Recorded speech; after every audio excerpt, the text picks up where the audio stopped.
रिश्तों के उलझन में उलझी एक ऐसी कहानी जिसमें खुद पुलिस उलझ गई। यूँ तो माँ की ममता एक बादल के समान होती है जो कि अपनी संतान और अपने परिवार को बखूबी रूप से हर चीज़ हर तकलीफ से बचाती है, लेकिन इस कहानी ने तो एक माँ और एक बेटी के संबंध में सवाल खड़े कर दिया। मैं बात कर रहा हूँ 2012 शीना बोरा मर्डर केस के बारे में। नमस्कार दोस्तों, मेरे यूट्यूब चैनल पर आपका स्वागत है।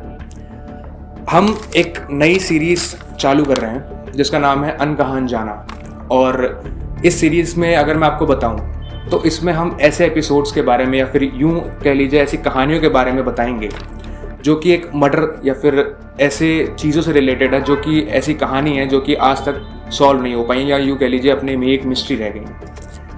आज हम बात करेंगे 2012 शीना बोरा मर्डर केस के बारे में। क्या हुआ, ऐसा क्या हुआ कि जो माँ जिनकी एक बेटी थी उसने अपनी दुनिया के आगे ये दिखा के रखा कि वो मेरी बेटी नहीं, वो मेरी बहन है। तो कहानी जो है वो दुनिया के आगे कब आती है? जून 2015 की बात है, जब राकेश मार्या जो मुंबई पुलिस कमिश्नर के मतलब माने जाने जो अधिकारी थे, उन पे एक फ़ोन आता है, गुमनाम फ़ोन आता है, और उस साइड से एक लड़की बोलती है कि 2012 से एक लड़की है जिसका नाम है शीना बोरा, वो कि मिल नहीं रही है, वो मतलब या फिर किडनैप हो गई है या यूं कह लीजिए गायब हो गई है, और अब वो मर चुकी है।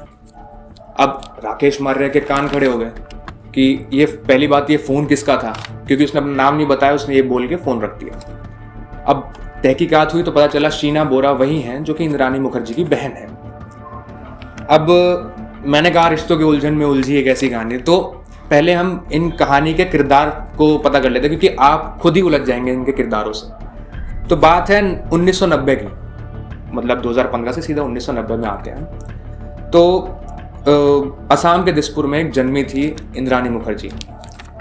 बाप की छोटे में ही मौत हो गई थी, तो माँ ने दूसरी शादी करी, सौतेला बाप था। बचपन से इंद्रानी बहुत ही महत्वाकांक्षी औरत थी, मतलब उन्हें हर चीज़ को पाने की एक अलग सी चाह थी और उसके लिए वो किसी भी हद तक गुजर सकती थी। असम के दिसपुर में जैसे बड़ी हुई, वहीं से अपने उन्होंने शिक्षा करी। उसके बाद उसी में पड़ोस में उनके सिद्धार्थ दास नाम के व्यक्ति रहते थे, उनसे उन्होंने शादी करी, जिससे कि उनकी 2 संतान हुई, पहला शीना बोरा, दूसरा मिखाइल बोरा। यही सिलसिला थमा नहीं, उसके बाद वो कोलकाता गई 1990 में, जहां उन्हें संजीव खन्ना मिले। वहां अच्छा कारोबार चल रहा था संजीव खन्ना का, अच्छी नौकरी थी, और जिससे कि उनकी एक बेटी भी हुई, विधि।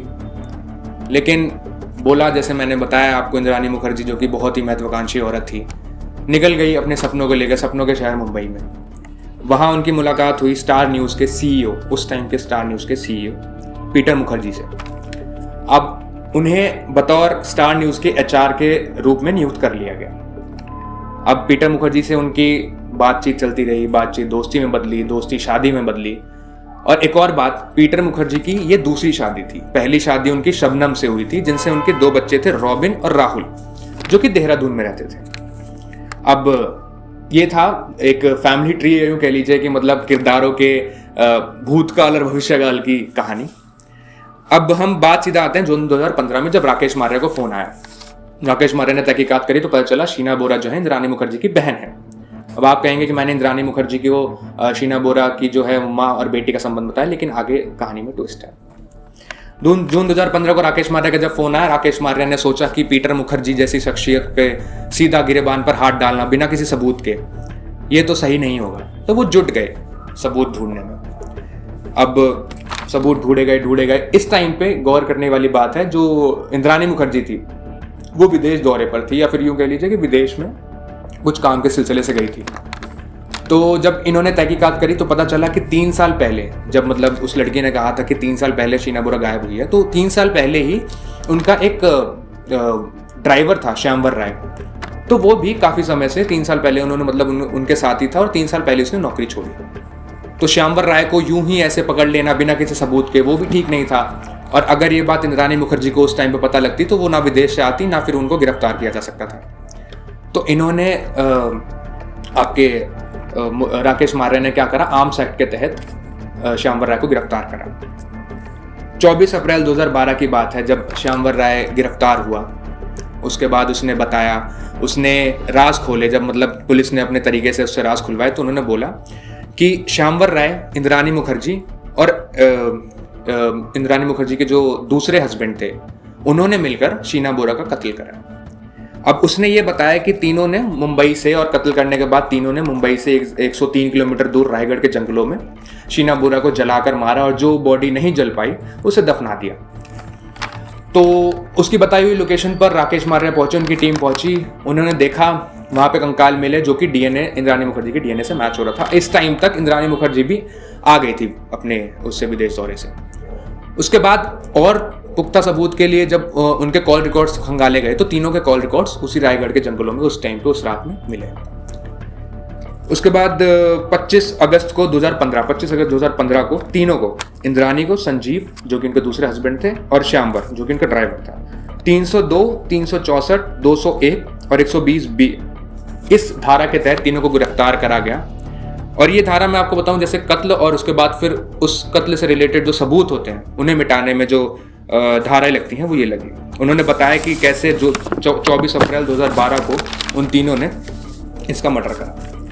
अब बात ये होती है कि क्यों एक अपनी जो बहन को मारना, क्यों ऐसा हुआ, कि ऐसा क्या हुआ कि पीटर मुखर्जी जैसे सेक्टर जो सीईओ थे, मतलब बहुत ही नाम था जिनका इंडस्ट्री में, मीडिया इंडस्ट्री में, ऐसा क्यों करा गया उन्हीं के परिवार से। तो जब 25 अगस्त 2015 को तीनों को गिरफ्तार करा गया, एक दिन बाद ही पता चला कि इंद्राणी मुखर्जी जो बताती थी दुनिया को कि शीना बोरा उनकी बहन है, असलियत में उनकी वो बहन नहीं, उनकी बेटी थी। जैसा मैंने आपको पहले ही बताया था, उनकी पहली जो शादी हुई थी उनसे जो उनके 2 बच्चे हुए थे, शीना बोरा और मिखैल बोरा, तो वो उनकी बेटी थी, कानूनन रूप से उनकी बेटी थी, लेकिन जो दुनिया को बताया वो अपनी बहन के रूप में बताया। अब ये बात थी कि क्यों बताया, जब कस्टडी में रखा गया और तो ऐसा क्यों हुआ। तो 2007 में INX मीडिया जो थी उसकी CEO थी आपकी इंद्राणी मुखर्जी। तो बताया जाता है कि मतलब 2000 जैसे उनको महत्वाकांक्षा थी और था कि ठीक है, मतलब इतनी जो प्रॉपर्टी है और वो ना बढ़ जाए, वो कैसे ना बढ़ जाए मैं आपको बताता हूँ। जैसे कि इसी दौरान जो हुआ था कि जो मैंने आपको बताया, पीटर मुखर्जी के जो बेटे थे रॉबिन, वो आते हैं देहरादून से, जो देहरादून में रहते थे, और इसी दौरान शीना बोरा भी जो बड़ी हो गई थी वो काम के सिलसिले से अपनी माँ के पास आती है, इंद्राणी मुखर्जी के पास। तो रॉबिन और शीना बोरा में आपस में दोस्ती होती है, फिर दोस्ती प्यार में बदलती है, और इंद्राणी मुखर्जी को ये कतई बर्दाश्त नहीं होता, क्योंकि अगर इन दोनों की शादी हो जाती थी तो जो पीटर मुखर्जी है वो उसकी जायदाद जो है वो बखूबी रूप से इन दोनों को मिल जाती है। तो प्रॉपर्टी में अपना हिस्सा पाने के लिए या फिर हिस्सा डिवाइड ना करने के लिए इंद्राणी मुखर्जी ने अपने दूसरे हस्बैंड के साथ इन दोनों शीना बोरा को ख़त्म करने की प्लानिंग करी। हुआ ये था नेशनल कॉलेज जो बांद्रा के पास है, वहाँ पे ये गाड़ी में आते हैं तीनों, ड्राइवर, इंद्राणी मुखर्जी और इसके दूसरे पति, और इसको बुलाते हैं शीना बोरा, बुला के इसे बैठाते हैं गाड़ी में और इसे कुछ नशीले पदार्थ देते हैं या फिर वो पीने के लिए पानी देते हैं जिसमें कुछ मिला होता है, जिससे वो बेहोशी की हालत में हो जाती है, और फिर ये तीनों उसका गला घोट कर, उसका गला रेंद कर उसे मार देते हैं। फिर रायगढ़ के जंगल, 103 किलोमीटर दूर रायगढ़ के जंगल में ले जाते हैं और फिर जला देते हैं, और जो बॉडी नहीं जलती उसे दफना देते हैं। पीटर मुखर्जी को इस बात की भनक नहीं थी। फिर बाद में जब पता चला कि पीटर मुखर्जी भी इसमें इन्वॉल्व हैं, और वो इन्वॉल्व ऐसे हैं कि उन्हें ये बात के बारे में पता थी कि वो उसकी बहन नहीं बेटी है, और इनका कत्ल भी इन्होंने करा है, लेकिन उन्होंने बताया नहीं। इसके तहत उनको गिरफ्तार किया जाता है, लेकिन उनको बिना किसी सबूत के या फिर ऐसे बाइज्जत बरी कर दिया जाता है। अब कहानी में ट्विस्ट आता है कि 2015 में वो इंद्राणी मुखर्जी को गिरफ्तार करा गया, अपनी बेटी या फिर कानूनन रूप से जो अपनी बेटी है और दुनिया में जो दिखाई गई है कि अपनी बहन को मारने के उसमें, तो वो अपनी सज़ा काट रही होती हैं। इसी दौरान 2021 में बायकुला जेल मुंबई से वो सीबीआई डायरेक्टर और स्पेशल सीबीआई कोर्ट के जज को एक चिट्ठी लिखती है।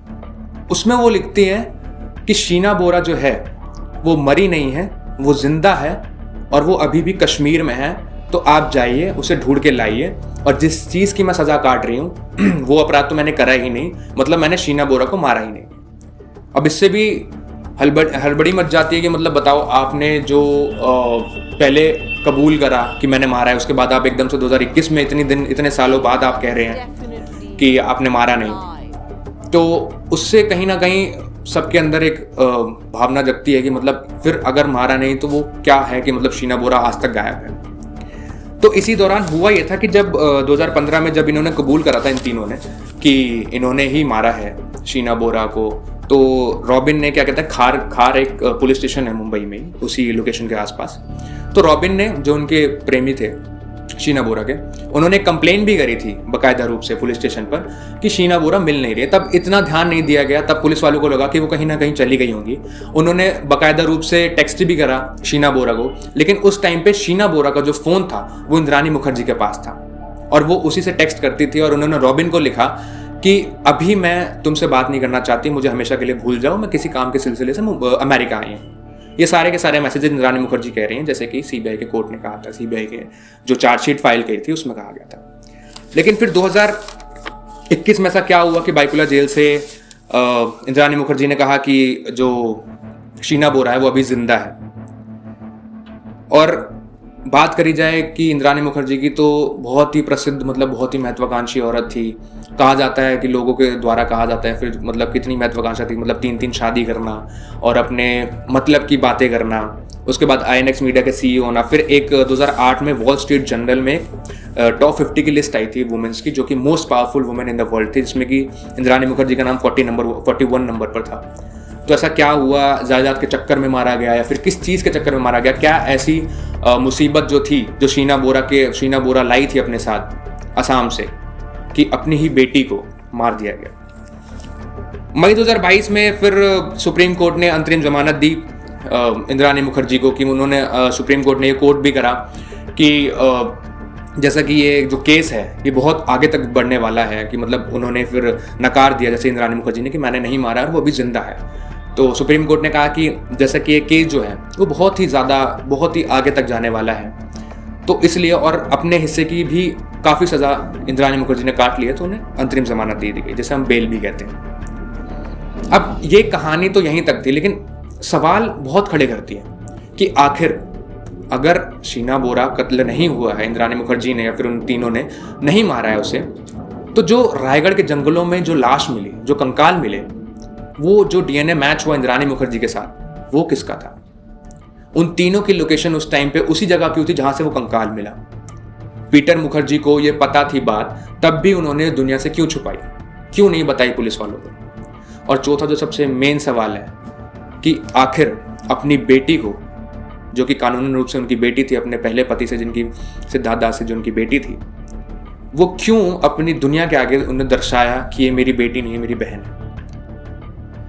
इतना ही था आज के इस एपिसोड पर, आज की इस कहानी पर। आपने देखा कैसे रिश्तों के उलझन में पुलिस उलझ गई और आज तक उलझी ही रह गई है, कि मतलब आज तक पता नहीं चल पाया शीना बोरा जिंदा है या मर गई।